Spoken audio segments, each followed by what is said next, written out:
ഈ ഒരു സ്റ്റോറി എനിക്ക് ഏറ്റവും വേണ്ടപ്പെട്ട എൻ്റെ കൂട്ടുകാരൻ്റെതാണ്. അവന് സൗദിയിലേക്ക് പോകുമ്പോൾ അന്ന് പ്രായം 23 വയസ്സാണ്. ഇവിടുന്ന് ഒരു ജോലിയൊക്കെ റെഡി ആയിട്ടാണ് അവന് പോകുന്നത്. 2 മാസം ആ സ്ഥാപനത്തിൽ നിന്നു. പിന്നെ അവന് തോന്നി ഈ കമ്പനി അധികം മുന്നോട്ട് പോകില്ല. അപ്പോൾ ഉള്ള സാലറിയും വാങ്ങി അവിടെ നിന്ന് ഇറങ്ങി. അപ്പോൾ അവൻ്റെ മുന്നിലൊരു ടാസ്ക്, കുറച്ച് ക്യാഷ് ഉണ്ട് കയ്യിൽ, അത് തീരുന്നതിന് മുൻപേ ജോലിയിലേക്ക് എത്തണം. അപ്പോൾ ഇവനെ അവിടെ വന്നതിന് ശേഷം പരിചയപ്പെട്ട കുറച്ച് ഫ്രണ്ട്സ് ഉണ്ട്. അവരൊന്ന് ജസ്റ്റ് വിളിക്കുകയുണ്ടായി. എന്തുകൊണ്ടാണെന്ന് വെച്ചാൽ അവന് മുന്നേ നിന്ന റൂമിൽ അവനിനി കണ്ടിന്യൂ ചെയ്യാൻ പറ്റില്ല, അവിടെ റെൻറ്റ് കൂടുതലാണ്.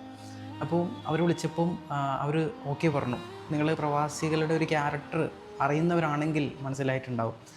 നമ്മൾ കാര്യങ്ങൾ പറയുകയാണെങ്കിൽ അവർ പെട്ടെന്ന് മനസ്സിലാക്കുകയും മെജോറിറ്റി ആളുകളും അവർക്ക് എന്താണോ ചെയ്യാൻ പറ്റുന്നത് ചെയ്യുകയും ചെയ്യുന്നവരാണ്. അപ്പോൾ അവനങ്ങനെ ആ ഒരു ഫ്രണ്ടിൻ്റെ റൂമിലേക്ക് പോവുകയുണ്ടായി. അപ്പോൾ അവിടെ സാധാരണഗതിയിൽ പ്രവാസികൾ നിൽക്കുന്നത് ഒരു റൂമിൽ തന്നെ ഒരുപക്ഷെ 10, 12, 15 ആളുകൾ വരെ ഉണ്ടാവും.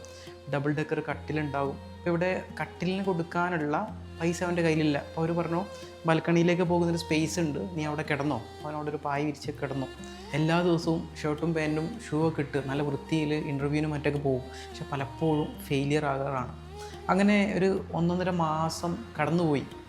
അപ്പോൾ ഇതിൻ്റെ മുൻപേ തന്നെ ഇവന് ആദ്യം വന്ന ജോലിയിൽ നിൽക്കുമ്പോഴേ ഭക്ഷണത്തിൻ്റെ കാര്യത്തിലൊന്ന് ഹോൾഡ് ചെയ്തിട്ട് ചെയ്യാറ്. ഇവനൊരു പുതിയൊരു ദിവസം എനിക്കൊന്ന് ചോറ് തിന്നണം എന്നുള്ളത് മലയാളികളാകുമ്പോൾ സാധാരണയല്ലേ. അപ്പോൾ അവന് ഈ ഒരു ആഗ്രഹം മനസ്സിൽ ഒരുപാട് നാളായി കൊണ്ടുവരുന്നു.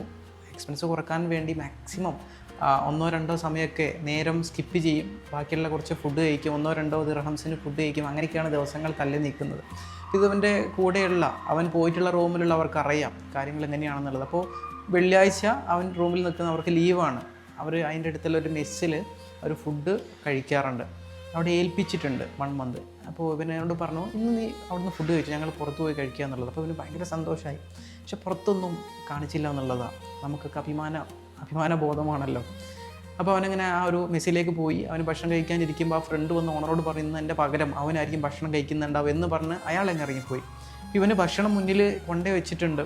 അപ്പോൾ ഈ ഓണറൊന്ന് പറഞ്ഞു, ഈ ഒരു രീതി നമുക്ക് പറ്റില്ല, ഇവിടെ ആരാണോ പൈസ തന്നത് അവരെ ഫുഡ് കഴിക്കാവൂ. അപ്പോൾ അവന് ആ ഒരു ഭക്ഷണത്തിൻ്റെ അതിൽ നിന്ന് കൈയെടുത്തു, ജസ്റ്റ് ഒന്ന് പോക്കറ്റിലേക്ക് നോക്കുമ്പോൾ അത് കഴിക്കാനുള്ള ഫണ്ട് കൊടുക്കാനുള്ള ഫണ്ട് അവൻ്റെ കയ്യിലില്ല. അപ്പോൾ അവനോട് നിന്ന് ഇറങ്ങി. മെസ്സ് ഓണർ അയാളുടെ റൂളേ പറഞ്ഞുള്ളൂ, ഇറങ്ങി പോകുന്നു എന്നുള്ളതാണ്. അപ്പോൾ വർഷങ്ങൾക്ക് ശേഷം ഇന്ന് ഞാൻ അവനെ കാണുമ്പോൾ, അവനെക്കുറിച്ച് ഓർക്കുമ്പോൾ, ആ ഒരു മെസ്സ് ഓണറേക്കാൾ എന്നതല്ലെങ്കിൽ അവൻ ആ ഫുഡ് ഒരു സൗകര്യം ഒരുക്കി കൊടുത്ത ഫ്രണ്ടിനേക്കാൾ എത്രയോ ഉയരത്തിലാണ് അവൻ ഇന്ന് ജീവിക്കുന്നത്. ഞാൻ ലേൺ ചെയ്തൊരു കാര്യം, ചില സമയങ്ങളിൽ നമ്മൾ അപമാനിക്കപ്പെടണം, നമുക്ക് ഹേർട്ട് ചെയ്യുന്ന കാര്യങ്ങൾ ലൈഫിൽ സംഭവിക്കണം. അപ്പോൾ നമ്മളുടെ സക്സസ് റേറ്റ് പെട്ടെന്നുണ്ടാവും.